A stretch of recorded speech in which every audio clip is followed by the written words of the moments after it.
আসসালামু আলাইকুম বন্ধুরা, কেমন আছেন সবাই? কমেন্ট করে জানাবেন। যে যেখান থেকে আমার এই ভিডিওটি দেখছেন সবার প্রতি রইল অনেক অনেক দোয়া আর ভালোবাসা। নতুন আরও একটা ব্লক প্রিন্টের ভিডিওতে সবাইকে ওয়েলকাম জানাচ্ছি। যারা ব্লক প্রিন্টে একদমই নতুন তাদের জন্য আজকের ভিডিওটা খুবই হেল্পফুল হতে যাচ্ছে। আমি টেবিল সেটিং সহ অনেক গুরুত্বপূর্ণ কিছু তথ্য শেয়ার করব। আশা করছি বন্ধুরা আপনাদের কাছে ভিডিওটি ভালো লাগবে, একটু হলেও উপকৃত হবেন। তো এখানে হচ্ছে আমি একটা টি টেবিল নিয়েছি, তার উপরে হচ্ছে আমার পুরাতন দুইটা বেডশিট ছিল, তো সেটাকে 4 ভাঁজ করে আমি সুন্দর করে বিছিয়ে দিয়েছি। আপনারা দেখেই বুঝতে পারছেন আমি এর ভিতরে অনেকবার ব্লক প্রিন্ট করেছি। তার উপরে হচ্ছে আমি যে কাপড়ে প্রিন্ট করব সেই কাপড়টাকে ভালোভাবে বিছিয়ে দিয়েছি। আর এখন যা যা লাগবে সব কিছু নিয়ে নিয়েছি। এখানে 3টা ডাইস দেখতে পাচ্ছেন, একটা হচ্ছে কাঠের ডাইস আর 2টা হচ্ছে আলু দিয়ে তৈরি করা। তো আলু দিয়ে কিভাবে ডাইস তৈরি করতে হয় সেটা যদি আপনারা দেখতে চান তাহলে কমেন্ট করে জানাতে পারেন, আমি চেষ্টা করব পরবর্তী কোনো ভিডিওতে শেয়ার করার জন্য। আর আরেকটা কথা বলে রাখি, আলুর ডাইস কিন্তু পানি দিয়ে ভিজিয়ে রাখতে হয় না। আমার এই ডাইসটা অনেকক্ষণ আগে বানানো ছিল, সেই জন্য হচ্ছে আমি পানিতে ভিজিয়ে রেখেছিলাম যেন কালো না হয়ে যায়। আর এখন যে কাজটা করতেছি সেটা হচ্ছে খুবই ইম্পর্টেন্ট। ডাইসগুলো ভালো করে মুছে নিতে হবে, কোনো সুতির টাওয়াল বা টিস্যু যাই দিয়ে হোক না কেন ভালো করে মুছে নিতে হবে যেন ডাইসের গায়ে কোনো পানি না থাকে। ডাইসের গায়ে যদি পানি থাকে তাহলে কিন্তু প্রিন্ট ভালো বসবে না আর কালারটাও টেকসই হবে না। আর এখন আমি নিয়ে নিয়েছি ছোট্ট একটা ট্রে। যেহেতু ডাইসগুলো ছোটো সেজন্য বড় ট্রের দরকার নাই, ছোটো ট্রে হলেই হবে। আর তার উপর হচ্ছে ফোম শিটটা ভালো করে বিছিয়ে দিলাম। আর এখন হচ্ছে রঙটাকে একটু প্রসেসিং করে নেব। যেহেতু আমার রঙগুলো অনেক আগের কেনা, সেজন্য হচ্ছে রং আর কেমিক্যাল দুইটাই আলাদা হয়ে আছে। তো ভালো করে ঝাঁকিয়ে আমি রং আর কেমিক্যালটাকে মিক্সড করে নেব। এই কাজটা কিন্তু অবশ্যই করতে হবে, তা না হলে কিন্তু কেমিক্যাল আলাদা থেকে যাবে, রং আলাদা থেকে যাবে, খুব একটা বেশি ভালো হবে না।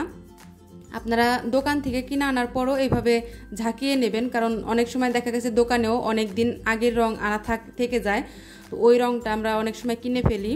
তো এইভাবে করে ঝাঁকিয়ে নিলে রং আর কেমিক্যাল একসাথে মিক্সড হয়ে যাবে, তখন আর কোনো প্রবলেম হবে না।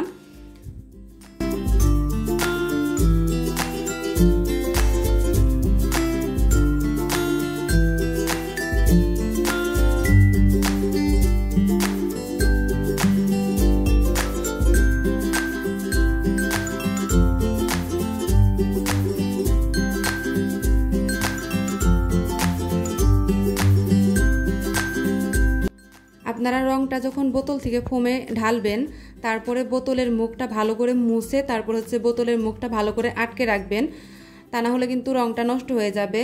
আর বোতলের মুখটা যদি মুছে না রাখেন তাহলে এই রংটা যেহেতু একটু আঠালো টাইপের, পরবর্তীতে দেখা গেছে বোতলের মুখটা আপনাদের খুলতে অনেক কষ্ট হবে। তো সেই জন্য হচ্ছে ভালো করে মুছে তারপরে হচ্ছে বোতলের মুখটা ভালো করে আটকে রাখতে হবে।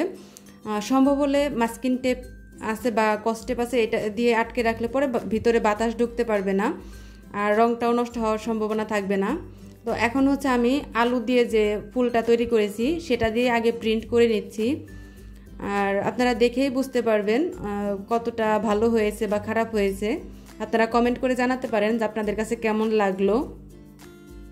তো যারা নতুন আছেন তারা এভাবে সবজি দিয়ে ব্লক প্রিন্ট করা শিখতে পারেন।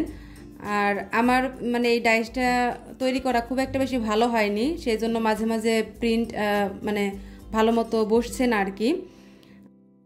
যারা কাজ শিখতে চান তাদেরকে বলবো যে ছোট ছোট ডাইস দিয়ে প্রথমে শুরু করেন, ছোট ছোট ডাইস দিয়ে প্র্যাকটিস করেন। প্র্যাকটিসের উপরে কোনো কিছু হয় না, আমি বারবার বলছি।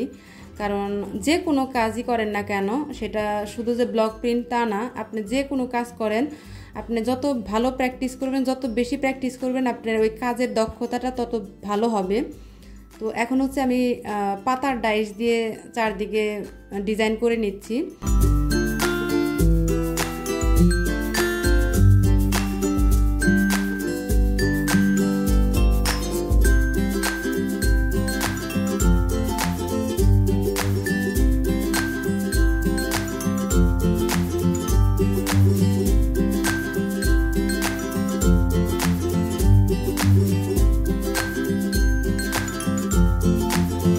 এখন হচ্ছে আমি এই ডাইস দিয়েই একটা লতা পাতার মতো তৈরি করে দেখাবো। সেজন্য হচ্ছে তুলি দিয়ে প্রথমে আমি একটু লতা পাতার মতো দিয়ে নিলাম, লতার মতো। তো এখন হচ্ছে আমি যে ফুলের ডাইস আর হচ্ছে যে পাতার ডাইসটা আছে তো সেইটা দিয়েই আর কি একটু ডিজাইন করে নেব। আমার এই আলু দিয়ে ডাইস কাটাটা খুব একটা বেশি ভালো হয়নি, তো সেই জন্য হচ্ছে ওই যে পাতার যে ডাইসটা আমি তৈরি করেছি সেই পাতার ডাইসের চারপাশে রঙটা লেগে গিয়েছে।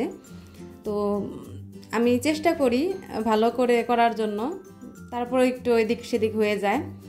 আর এখন হচ্ছে আমি যে ফুলের যে ডাইসটা ছিল সেইটা দিয়ে হচ্ছে আমি ফুলগুলো দিয়ে নিলাম। আর এখন হচ্ছে পাতার ডাইসটা দিয়ে তারপরে হচ্ছে আমি পাতা দিতে চাইছিলাম সম্পূর্ণ ডাইসটা দিয়েই, কিন্তু দেখলাম যে এখন হচ্ছে মানে চারপাশে রঙটা বেশি লেগে যাচ্ছে, সেই জন্য হচ্ছে আমি তুলি দিয়েই আর কি পাতার ডিজাইনটা করে দিলাম। তো আমি নেক্সট টাইমে ভালো করে ডাইসটা তৈরি করে আপনাদের সাথে শেয়ার করার চেষ্টা করব। আপনাদের কাছে কেমন লাগলো সেটা কমেন্ট করে জানাতে পারেন।